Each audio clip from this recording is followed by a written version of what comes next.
നമസ്കാരം, എല്ലാവർക്കും എൻ്റെ യൂട്യൂബ് ചാനലിലേക്ക് സ്വാഗതം. ഞാൻ ഇന്ന് നോക്കാൻ പോകുന്ന റീഡിംഗ്, നിങ്ങൾക്ക് ഡിവോഴ്സ് കിട്ടുമോ? അതുപോലെ തന്നെ നിങ്ങളിപ്പം ഒരാൾക്ക് ഡിവോഴ്സ് കൊടുക്കാനായിട്ടുള്ള തയ്യാറെടുപ്പിലാണെങ്കിൽ നിങ്ങൾ അവർക്ക് ഡിവോഴ്സ് കൊടുക്കണമോ വേണ്ടയോ? അതാണ് നമ്മൾ നോക്കാൻ പോകുന്നത് കേട്ടോ. അപ്പോൾ ജനറൽ റീഡിംഗ് ആണ്, എല്ലാവർക്കും റെസനേറ്റ് ചെയ്യില്ല. പേഴ്സണൽ റീഡിംഗ് വേണമെന്നുള്ളവര് വാട്സ്ആപ്പ് നമ്പർ ഡിസ്ക്രിപ്ഷൻ ബോക്സിലുണ്ട്, എന്നെ കോൺടാക്ട് ചെയ്യാം റീഡിംഗ് വേണമെന്നുണ്ടെങ്കിൽ കേട്ടോ.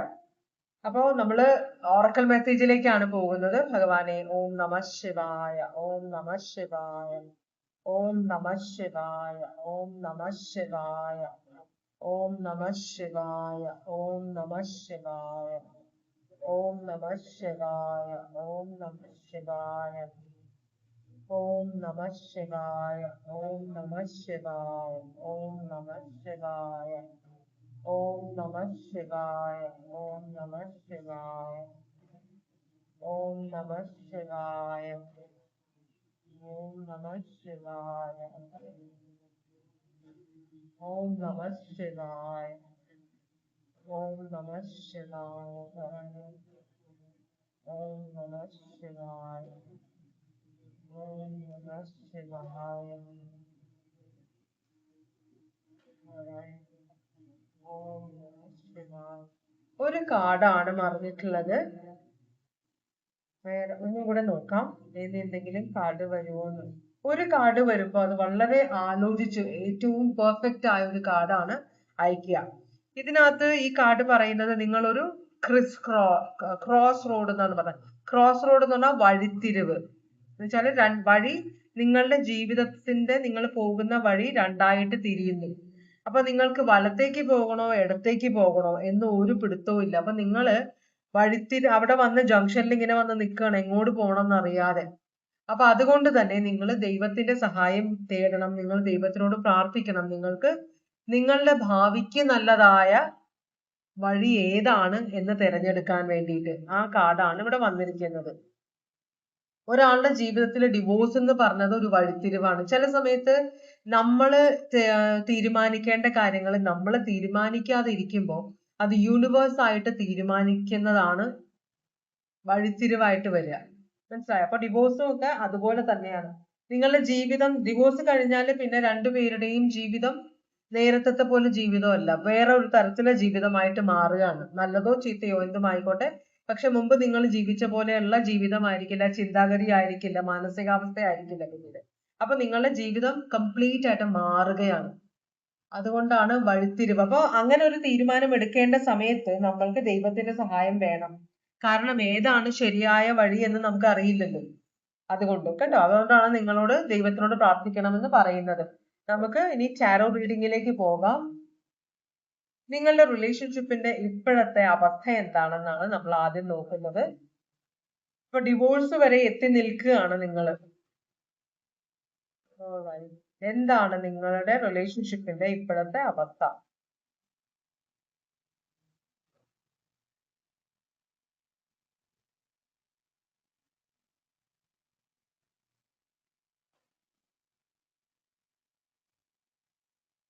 സ്നേഹമില്ലായ്മ, ഒട്ടും സമാധാനമില്ല റിലേഷൻഷിപ്പിൽ, ഒട്ടും ഐക്യമില്ല. ആകെ മൊത്തം ഇനി ഒരിക്കലും യോജിപ്പിക്കാൻ പറ്റില്ല എന്ന് രണ്ടുപേർക്കും അല്ലെങ്കിൽ ഒരാൾക്കെങ്കിലും അത് മനസ്സിലായ അവസ്ഥ. നമ്മൾക്ക് ഒരു സാധനത്തിനോട് മടുപ്പായാൽ, സന്തോഷമില്ല, കുട്ടികളില്ലായ്മ കൊണ്ടുള്ള ഡിവോഴ്സ് ആവാം, സന്തോഷമില്ല, ഇവിടെ സ്നേഹമില്ല. ഒരിക്കൽ ഇതെല്ലാം, കുട്ടികളുടെ കാര്യം എനിക്ക് അറിയില്ല, പക്ഷെ സ്നേഹവും സന്തോഷവും എല്ലാം ഒരിക്കൽ ഈ റിലേഷൻഷിപ്പിൽ ഉണ്ടായിരുന്നു എന്നാണ് പറയുന്നത്. ചിലപ്പോ അത് ഒരാളുടെ സൈഡിൽ നിന്ന് മാത്രമായിരിക്കാം, മറ്റേയാൾക്ക് റിലേഷൻഷിപ്പിനോട് വലിയ ഇൻട്രസ്റ്റ് ഒന്നും ഉണ്ടായിരുന്നില്ലായിരിക്കാം തുടക്കം മുതലേ.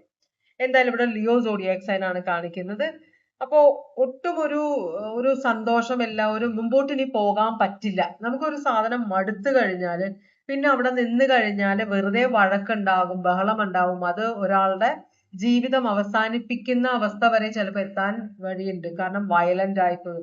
പ്രത്യേകിച്ച് ഇതിലൊരാൾക്ക് വേറെ ആരോടെങ്കിലും സ്നേഹം ഉണ്ടാവുകയോ അല്ലെങ്കിൽ വേറെ ആരെങ്കിലും ഈ വ്യക്തി വിവാഹം കഴിക്കാൻ ആഗ്രഹിക്കുകയോ ഒക്കെ ചെയ്തു കഴിഞ്ഞാല് ഇവിടെ നമ്മൾ വേർപിരിഞ്ഞില്ലെങ്കിൽ അവിടെ പിന്നെ ഭയങ്കര പ്രശ്നമാകും. അതുകൊണ്ടാണ് ഡിവോഴ്സിന്റെ ഒരു വക്കിൽ എത്തി നിൽക്കുകയാണ്. ചിലപ്പോൾ നിങ്ങളായിരിക്കും കൊടുക്കേണ്ടത് ഡിവോഴ്സ്, അല്ലെങ്കിൽ ആ വ്യക്തിയിൽ നിന്ന് നിങ്ങൾക്കായിരിക്കും ഡിവോഴ്സ് കിട്ടേണ്ടത്. എന്തായാലും ഇവിടെ വളരെ മോശമായ ഒരു അവസ്ഥയാണ് നിങ്ങളുടെ ബന്ധത്തിന്റെ എന്നാണ് പറയുന്നത്. നിങ്ങളോട് അവർക്കുള്ള ഉദ്ദേശം എന്താണ്?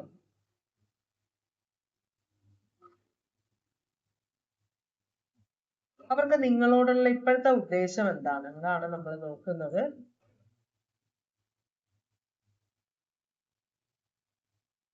ഇവര് പ്രശ്നങ്ങൾ ഇഷ്ടം പോലെ ഉണ്ടെങ്കിലും ഇവരുടെ ഉള്ളില് ഇവര് ചെയ്ത് കൂട്ടിയിട്ടുള്ള തെറ്റുകൾ, ഈ ബന്ധം ഇത്രയും വഷളാകാൻ വേണ്ടി ഇവര് ചെയ്ത് കൂട്ടിയുള്ള തെറ്റുകള് ഇവർക്ക് അറിയാമെങ്കിലും ഇവരത് കണ്ണടച്ചിരുട്ടാക്കുകയാണ്. മുഴുവൻ തെറ്റും നിങ്ങളുടെ കയ്യിലാണ്, നിങ്ങളുടെ സൈഡിലാണ് എന്നാണ് ഇവര് പറഞ്ഞു വെക്കുന്നത്. ഇത് സ്കോർപിയോ സോഡിയാക് സൈൻ ആണ്. അപ്പോ ഇവരുടെ മനസ്സിൽ ഭയങ്കരമായ കുറ്റബോധമുണ്ട്. ഇവര് കുറെ തെറ്റുകൾ ചെയ്ത് കൂട്ടിയിട്ടുണ്ട്. അപ്പൊ ചില സമയത്ത് കുറ്റബോധം കൊണ്ട് നിങ്ങളുടെ മുഖത്ത് നോക്കാൻ പറ്റാത്തത് കൊണ്ടും നിങ്ങളെ ഇനിയും എന്താ പറയാ, ഒരു ഇരുട്ടുന്നത് ശരിയല്ല എന്നൊരു ചിന്ത കൊണ്ടും കൂടി ചിലര് ഡിവോഴ്സിന് തയ്യാറെടുക്കും. അപ്പൊ ഇവിടെ ഭയങ്കരമായ കുറ്റബോധമുണ്ട് ഒരാൾക്ക് എന്നാണ് പറയുന്നത്. പക്ഷെ അത് തുറന്നു പറയില്ല. തെറ്റ് മുഴുവൻ നിങ്ങളാണ് ചെയ്തത് എന്ന് പറഞ്ഞ് സമാധാനിക്കാൻ ശ്രമിക്കുന്ന ഒരാളാണ്. അപ്പൊ കുറ്റബോധം ഉള്ളിലാണ്. തെറ്റ് ഏറ്റു പറയാൻ മടിയുള്ള ഒരാളാണ്, ഈഗോ ഉള്ള ഒരാളാണ്, കുറച്ചൊരു എന്താ പറയാ, ഭീരുവാണ്. സ്വന്തം തെറ്റുകള് കാണാനും അത് തിരിച്ചറിയാനും അത് ഏറ്റെടുക്കാനുമുള്ള ധൈര്യമില്ലാത്ത ഒരു എനർജിയാണ്. പക്ഷെ കുറ്റബോധമുണ്ട് ഉള്ളില്, നിങ്ങളോട് ഒരിക്കലും പറയില്ല. ഈ ഡിവോഴ്സ് നിങ്ങളുടെ ഒപ്പം കൂടിച്ചേർന്ന് പോകാൻ പറ്റാത്തത് കൊണ്ടാണ് എന്നാണ് നിങ്ങളോട് പറഞ്ഞിരിക്കുന്നത്. പക്ഷെ നിങ്ങളോട് ചെയ്ത തെറ്റുകൾ കൊണ്ടുള്ള കുറ്റബോധവും ഇനി ഒരിക്കലും ഈ തെറ്റ് തിരുത്താൻ പറ്റില്ല, മനസമാധാനത്തോടെ റിലേഷൻഷിപ്പിൽ മുമ്പോട്ട് പോകാൻ പറ്റില്ല, അത്രയധികം ഈ റിലേഷൻഷിപ്പ് അധപ്പതിച്ചു പോയി എന്ന് ഈ വ്യക്തിക്ക് അറിയാം. പക്ഷെ നിങ്ങളോട് ഒരിക്കലും പറയില്ല. തെറ്റ് മുഴുവൻ നിങ്ങളുടേതാണ് എന്നാണ് ഈ പറഞ്ഞ് വരുത്തുന്നത്.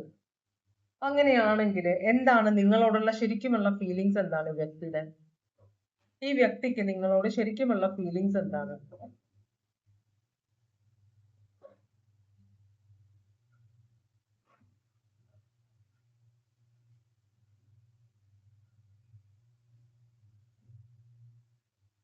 ഈ വ്യക്തിക്ക് നല്ല തിരിച്ചറിവുണ്ട്.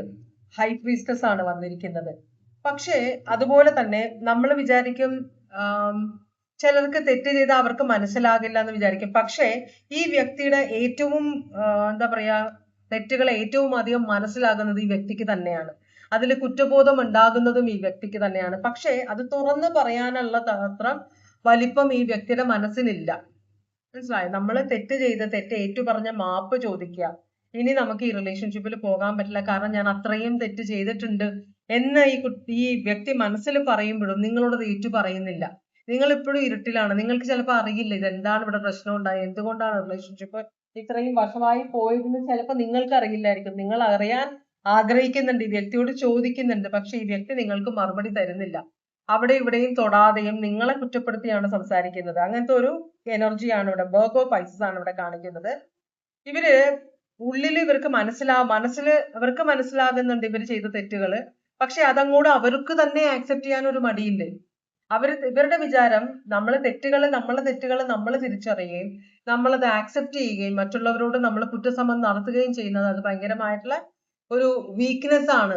അതൊരു ഒരു കഴിവില്ലായ്മയായിട്ട് മറ്റുള്ളവരെ കണക്കാക്കും എന്ന ഒരു ചിന്ത ഉള്ളത് കൊണ്ടാണ് ഈ വ്യക്തി ഉടനീളം അത് തന്നെയാണ് പറയുന്നത്. ഈ വ്യക്തിക്ക് ചെയ്ത തെറ്റുകളെല്ലാം അറിയാം, കുറ്റബോധമുണ്ട്. പക്ഷെ ഒരിക്കലും അത് നിങ്ങളോട് പറയുകയോ അത് പരസ്യമായിട്ട് ആക്സെപ്റ്റ് ചെയ്യുകയോ ചെയ്യില്ല. അങ്ങനത്തെ ഒരു വ്യക്തിയാണ്. അതുപോലെ തന്നെ ഈ വ്യക്തി ഭയങ്കര റെസ്റ്റ്ലെസ് ആണെന്നാണ് പറയുന്നത്. അപ്പോ നിങ്ങളുടെ മുഖത്ത് നോക്കാൻ പറ്റുന്നില്ല, നിങ്ങളുടെ മുമ്പിൽ നിൽക്കാൻ പറ്റുന്നില്ല. മനസ്സിലായോ? നിങ്ങളെ കാണാനുള്ള, ഫേസ് ചെയ്യാനുള്ള ഒരു ധൈര്യമില്ല. അപ്പോ അങ്ങനെ ഭാര്യയും ഭർത്താവിന്റെ ഇടയിൽ അങ്ങനെ ഒരു സിറ്റുവേഷൻ വരുമ്പോ അതിൽ നിന്ന് ഒളിച്ചോടാനാണ് മിക്കവരും റെഡി ആവുന്നത്. അപ്പൊ ഒളിച്ചോടുക കൂടി ഡിവോഴ്സ്, പിന്നെ ഒരിക്കലും നിങ്ങളെ കാണാൻ ഇടവരരുത്, അങ്ങനെ ഒരു ചിന്തയും കൂടെ ഇവരുടെ മനസ്സിലുണ്ട്. അപ്പൊ നിങ്ങളെ കാണും തോറും ഈ വ്യക്തിയുടെ ഉള്ളിൽ കുറ്റബോധം കൂടി വരികയാണ്. അപ്പൊ അതോടുകൂടി ഈ വ്യക്തി ഭ്രാന്തായിട്ട് മാറും. അപ്പൊ സൈക്കോളജിക്കൽ ഇഷ്യൂസ് ഉണ്ടാവുന്നുണ്ട് കുറ്റബോധം കൊണ്ടിട്ട്. പിന്നെ അറിവുള്ള ഒരു ആളായത് കൊണ്ട് തന്നെ ഇതിനെല്ലാം ഞാൻ കണക്ക് പറയേണ്ടി വരുമെന്നൊരു ബോധം കൂടി ഈ വ്യക്തിക്കുണ്ട്. അതുകൊണ്ടാണ് നിങ്ങളിൽ നിന്ന് ഒളിച്ചോടാനാണ് ഈ വ്യക്തി ശ്രമിക്കുന്നത്. നിങ്ങളെ നേരിട്ട് കാണാനോ, നിങ്ങളെ ഫോൺ ചെയ്യുമ്പോൾ സംസാരിക്കാനോ, നിങ്ങളെ ഫേസ് ചെയ്യാനോ. ചിലപ്പോൾ കുട്ടികളുണ്ടെങ്കിൽ കുട്ടികൾ വഴിയായിരിക്കും നിങ്ങൾക്ക് കാര്യങ്ങൾ നിങ്ങളോട് സംസാരിക്കുന്നത്, നേരിട്ട് സംസാരിക്കാതെ, അങ്ങനെയുള്ള കുറെ പ്രശ്നങ്ങൾ ഇവിടെ കാണിക്കുന്നുണ്ട്. അപ്പോ ഭയങ്കരമായ ഫ്രസ്ട്രേഷനിലാണ് ഈ വ്യക്തി എന്നാണ് കാണിക്കുന്നത്. ഈ വ്യക്തി നിങ്ങൾക്ക് ഡിവോഴ്സ് തരുമോ?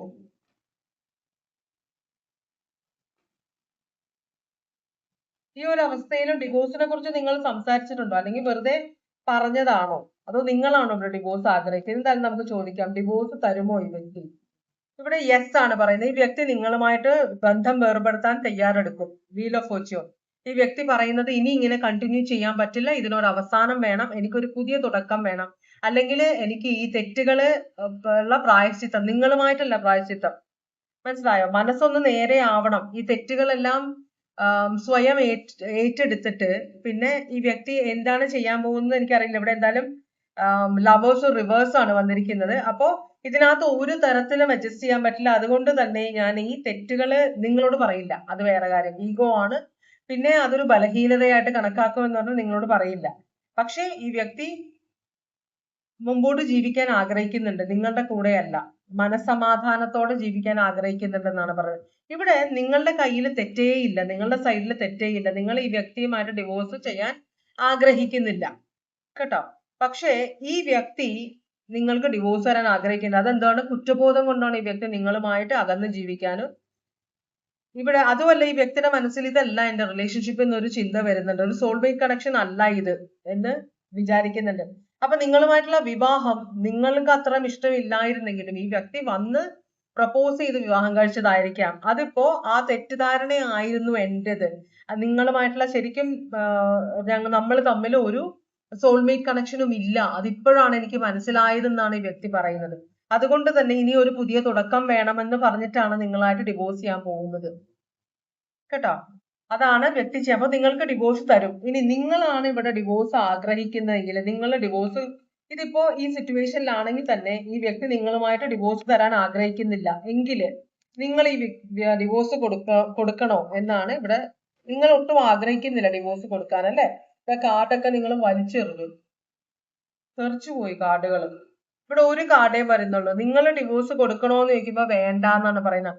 ഇനി ഈ വ്യക്തി നിങ്ങൾക്ക് ഡിവോഴ്സ് തരാൻ ആഗ്രഹിച്ചാലും നിങ്ങൾ ഡിവോഴ്സ് കൊടുക്കണോന്ന് ചോദിക്കുമ്പോ യൂണിവേഴ്സ് പറയുന്നത് നിങ്ങൾ ഡിവോഴ്സ് കൊടുക്കണ്ട. കാരണം ഇത് നിങ്ങൾക്ക് വലിയൊരു നിങ്ങൾ ഭയങ്കരമായിട്ട് ഈ വ്യക്തിയെ സ്നേഹിക്കുന്നുണ്ട്. അപ്പൊ ഈ വ്യക്തിയുമായിട്ട് നിങ്ങൾ ഡിവോഴ്സ് നിങ്ങൾക്ക് ഈ വ്യക്തിക്ക് നിങ്ങൾ ഡിവോഴ്സ് കൊടുത്തു കഴിഞ്ഞാൽ നിങ്ങൾക്ക് ഭയങ്കരമായ മാനസിക വേദന ഉണ്ടാവും എന്നാണ് പറയുന്നത്. അതിൽ നിന്ന് നിങ്ങൾ റിക്കവർ ചെയ്യാൻ ചിലപ്പോൾ റിക്കവർ ചെയ്യില്ല. ജീവിതകാലം മുഴുവനും നിങ്ങൾ ഈ ഓർമ്മയിൽ, ഈ വേദനയിൽ നിൽക്കും. അത്രയും നിങ്ങൾക്ക് ഈ വ്യക്തിയോട് സ്നേഹമാണെന്നാണ് യൂണിവേഴ്സ് പറഞ്ഞത്. ഹാർട്ട് ബ്രേക്ക് ആണ്. നിങ്ങൾ ഈ വ്യക്തിക്ക് ഡിവോഴ്സ് കൊടുത്തു കഴിഞ്ഞാൽ, ഇവിടെ നോ ആണ് പറയുന്നത്. അതുപോലെ തന്നെ ഡിവോഴ്സ് കൊടുത്തു കഴിഞ്ഞാൽ പിന്നെ നിങ്ങൾക്ക് വളരെയധികം ഹാർട്ട് ബ്രേക്ക് ആവും, അത് ഭയങ്കര സങ്കടമായി മാറുമെന്നാണ് പറയുന്നത്. ഇതാണ് യൂണിവേഴ്സ്. അപ്പൊ നിങ്ങൾ കൊടുക്കണ്ട. ഈ വ്യക്തി നിങ്ങളുമായിട്ട് ഡിവോഴ്സ് കൊടുക്കാൻ നിങ്ങൾക്ക് ഡിവോഴ്സ് തരാൻ ആഗ്രഹിക്കുന്നുണ്ടെങ്കിലും നിങ്ങൾ ഈ വ്യക്തിയുടെ ആ ആഗ്രഹം നടത്തി കൊടുക്കണമെന്നില്ല എന്നാണ് യൂണിവേഴ്സ് പറയുന്നത് കേട്ടോ. അപ്പൊ ഈ വ്യക്തി ചിലപ്പോ നിങ്ങളുടെ കൂടെ താമസിച്ച കുറെ നാൾ കഴിയുമ്പോഴേക്കും ഈ വ്യക്തി നിങ്ങൾ മീൻസ് ആ കുറ്റബോധം, ഒരു ബ്രേക്ക് എടുക്കണമെങ്കിൽ എടുക്കാം, സെപ്പറേറ്റഡ് ആയിട്ട് കുറച്ചാൾ ഇരിക്കണമെങ്കിൽ ഇരിക്കാം. ഈ വ്യക്തി കുറച്ചൊക്കെ മനസ്സൊന്ന് എന്താ പറയാ നോർമൽ ആയി കഴിയുമ്പോൾ നിങ്ങളുമായിട്ടുള്ള ജീവിതം തുടരാൻ ആഗ്രഹിക്കും. ഇപ്പൊ ഒരു എടുത്തുചാട്ടത്തിലാണ്, ഭയങ്കരമായ മാനസിക സംഘർഷം ഉള്ളത് കൊണ്ടാണ് ഈ വ്യക്തി ഡിവോഴ്സ് എന്നുള്ള ഒരു സിറ്റുവേഷനിലേക്ക് പോകുന്നത്. അപ്പൊ അതുകൊണ്ടാണ് നിങ്ങൾക്ക് ഡിവോഴ്സിനെ കുറിച്ചിട്ടുള്ള ഒരു തീരുമാനം നിങ്ങളോട് പറഞ്ഞ് നമുക്ക് ഡിവോഴ്സ് ചെയ്യാം, ഇനി മുമ്പോട്ട് പോകാൻ പറ്റില്ല എന്ന് ചിലപ്പോൾ ഓൾറെഡി പറഞ്ഞിട്ടുണ്ടാവും, അല്ലെങ്കിൽ ഇനി പറയും. അപ്പൊ യൂണിവേഴ്സ് പറയുന്ന നിങ്ങൾ ഡിവോഴ്സ് കൊടുക്കണ്ട. കാരണം എന്താണെന്ന് വെച്ചാൽ ഇവിടെ ഇനിയും ഫ്യൂച്ചർ ഉണ്ടാവാൻ ചാൻസ് ഉണ്ട്. ഈ വ്യക്തിയുടെ മാനസികാവസ്ഥ ഒന്ന് നോർമൽ ആയിട്ട് വരുമ്പോൾ. ഇനി ഈ വ്യക്തി വെള്ളമടിക്കുന്ന ആളാണെങ്കിൽ റീഹാബിലിറ്റേഷൻ സെന്ററിലൊക്കെ കൊണ്ട് ആക്കി കഴിഞ്ഞാൽ കുറെയൊക്കെ വ്യത്യാസം ഉണ്ടാവും. അല്ലെങ്കിൽ എന്തെങ്കിലും ധ്യാനം കൂടുകയോ, അതിനെക്കുറിച്ചൊക്കെ വളരെയധികം നെഗറ്റീവ് ആയിട്ടുള്ള കാര്യങ്ങളൊക്കെ പറയുന്നുണ്ട് ധ്യാനം. എന്നാലും നല്ല കാര്യങ്ങൾ നടക്കാറുണ്ട്. ധ്യാനം കൂടുക, ഏതെങ്കിലും എന്താ പറയാ റീഹാബിലൊക്കെ പോയി നിന്നാല് സ്വഭാവത്തിന് വ്യത്യാസങ്ങൾ വരാറുണ്ട്. അതുപോലെ സന്യാസ ജീവിതം കുറച്ചു നാള് അങ്ങനെയുള്ള ആശ്രമങ്ങളിലൊക്കെ പോയി നിന്നാലും കുറെ വ്യത്യാസങ്ങൾ വരാറുണ്ട്. അപ്പോ അത് നമ്മൾ എങ്ങനെ എടുക്കുന്നു എന്നതിലാണ് കാര്യങ്ങൾ നമുക്ക് റിസൾട്ട് കിട്ടാൻ പോകുന്നത്. അപ്പൊ അങ്ങനെയൊക്കെ ചെയ്തു കഴിഞ്ഞാൽ റിലേഷൻഷിപ്പ് ഫ്യൂച്ചറിൽ പിന്നെയും മുമ്പോട്ട് പോകാനുള്ള ഒരു ചാൻസ് ഉണ്ടെന്നാണ് ഇവിടെ പറയുന്നത് കേട്ടോ. അപ്പോ സോഡിയാക് സൈൻ ഇവിടെ കാണിക്കുന്നത് Taurus, Leo, Aquarius, Scorpio, Gemini, Virgo, Pisces, Scorpio, Leo, ഇത്രയുമാണ് സ്ട്രോങ് ആയിട്ടുള്ള സോഡിയാക് സൈൻ വന്നത്. അപ്പൊ ഇതുവരെ എന്റെ റീഡിംഗ് കണ്ടുകൊണ്ടിരുന്ന എല്ലാവർക്കും വളരെയധികം നന്ദി. എല്ലാവർക്കും ഭഗവാൻ സന്തോഷവും സമാധാനവും സംതൃപ്തിയും സമൃദ്ധിയും ആയുരാരോഗ്യ സൗഖ്യവും അനുഗ്രഹിച്ചു തരാൻ ഇടയാകട്ടെ എന്ന് ആശംസിക്കുന്നു. വീണ്ടും ഒരു റീഡിംഗുമായി വരാം. എല്ലാവരും സേഫ് ആയിട്ടിരിക്കുക. Take care. Bye bye.